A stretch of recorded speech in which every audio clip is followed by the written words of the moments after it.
We are looking at how to pronounce this word, as well as how to say more related and interesting words in English. We're going to be looking at how to pronounce it in British English and in American English. In British English, this is normally said as sycophant.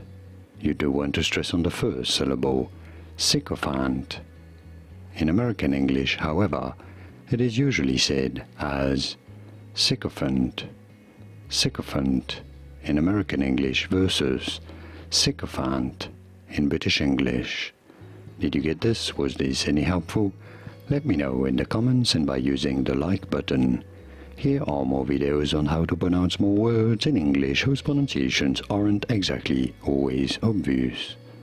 I'll see you there to learn more.